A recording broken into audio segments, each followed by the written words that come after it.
Welcome to Democracy Now!, democracynow.org, the War and Peace Report. I'm Amy Goodman.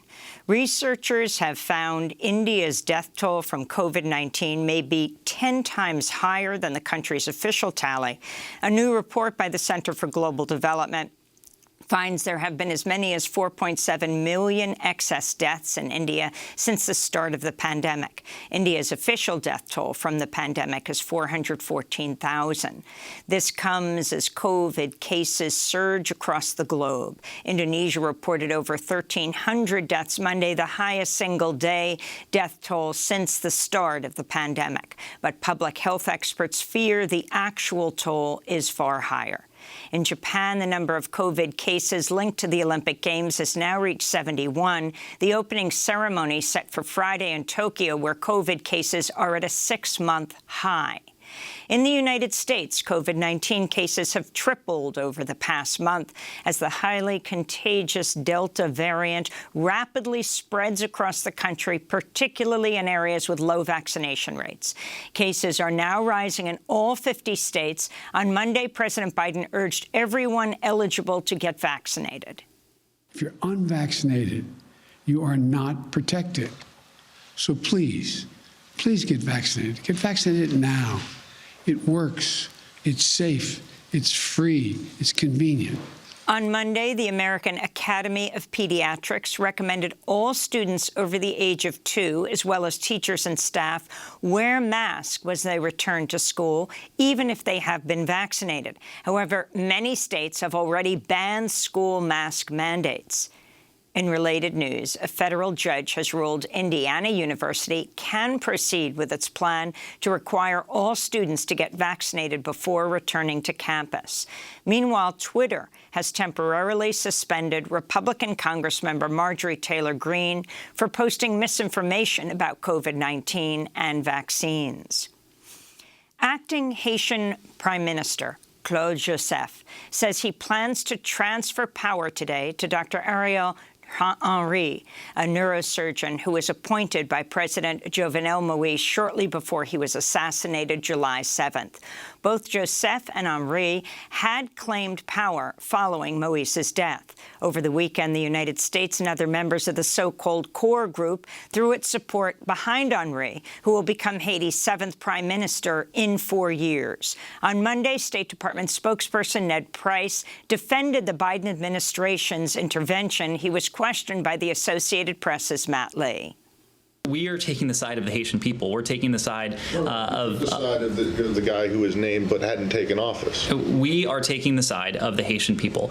This is a dialogue that has been ongoing between various Haitian political stakeholders. Whether you want to admit it or not, there was a shift in what you had been saying prior to that statement. You were all in support of the acting prime minister, and then all of a sudden on Saturday, you and the other members of the core group came out in support of Mr. Henry.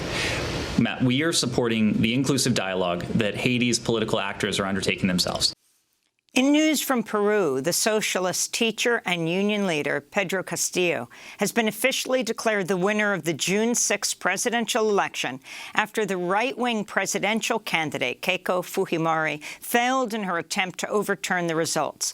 Castillo won by about 44,000 votes. He spoke to supporters Monday.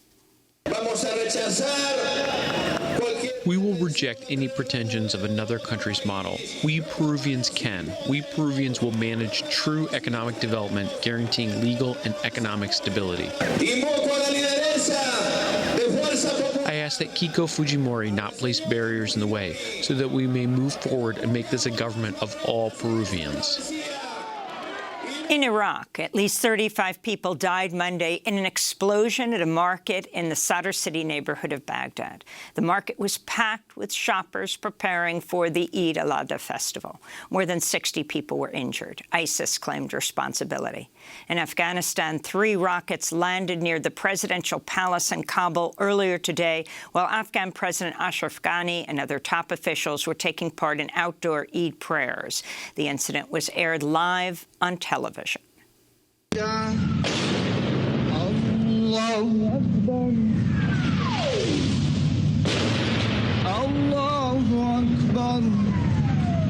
There were no immediate reports of injuries. The Taliban denied responsibility for the blasts.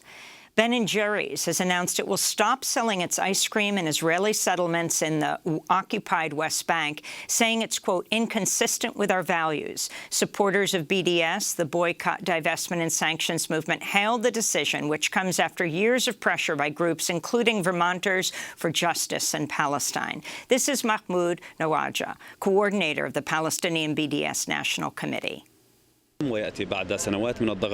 This announcement is so important and came after years of pressure on the company to end its involvement in the Israeli violation of the international law and our Palestinian rights. Israel's new foreign minister, Yair Lapid, blasted Ben & Jerry's decision, claiming it was a, quote, disgraceful capitulation to anti-Semitism. Ben & Jerry's ice cream was founded in Vermont by Ben Cohen and Jerry Greenfield, both of whom are Jewish. A Moroccan court has sentenced independent journalist Omar Radi to 6 years in prison. He was arrested last year on what press freedom advocates call retaliatory charges. For years, Radi has been targeted by Moroccan authorities for his reporting on corruption and human rights. Last year, Amnesty International revealed Moroccan authorities had hacked his phone using Pegasus spyware from the Israeli company NSO Group. We'll have more on Pegasus and Omar Radi by speaking to the Secretary General of Amnesty International after headlines. A Florida man who took part in the January 6th insurrection has been sentenced to 8 months in federal prison. Paul Hodgkins was filmed wearing a Trump 2020 T-shirt and carrying a Trump flag on the floor of the U.S. Senate after Trump supporters attacked the Capitol in an effort to disrupt counting of electoral votes. Hodgkins is the first Capitol rioter convicted of a felony to be sentenced. Federal prosecutors had asked for an 18-month sentence. Meanwhile, House Minority Leader Kevin McCarthy has recommended 5 Republicans to serve on the Select Committee investigating the January 6th insurrection.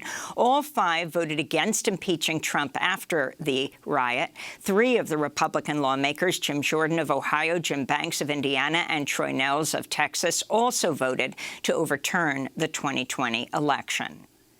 In Oregon, the bootleg fire has grown to over 350,000 acres. It's the largest wildfire in the United States this year and the 3rd largest in the history of Oregon.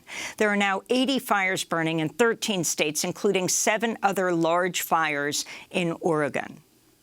In Minnesota, authorities arrested Indigenous leader Winona LaDuke and at least 6 other water protectors Monday during a protest at the Shell River against the Enbridge Line 3 tar sands pipeline. In Washington, D.C., over 100 women were arrested Monday outside the Supreme Court during a protest calling for voting rights and economic justice. Those arrested included the Reverend Liz Theoharis, co-chair of the Poor People's Campaign, who helped organize the Women's Moral March. We are all too aware that the extremist politicians who are suppressing and stealing our ability to vote are the same politicians who deny living wages, refuse to expand health care, exploit immigrants and LGBTQIA people and women. And so we march. Lena Bloom has made history by becoming the first trans model to appear on the cover of the Sports Illustrated swimsuit issue. On Monday, Bloom tweeted, quote, "This moment heals a lot of pain in the world. We deserve this moment. We have waited millions of years to show up as survivors and be seen as full humans filled with wonder," she said. Meanwhile, Luke Prokop has become the first active player in the National Hockey League to come out as gay. The Nashville Predators drafted the 19-year-old player last year. And those are some of the headlines. This is Democracy Now!, democracynow.org, the War and Peace Report. I'm Amy Goodman in New York, joined by Democracy Now! Co-host Juan Gonzalez in New Brunswick, New Jersey. Hi, Juan. Hi, Amy, and welcome to all of our listeners and viewers across the country and around the world.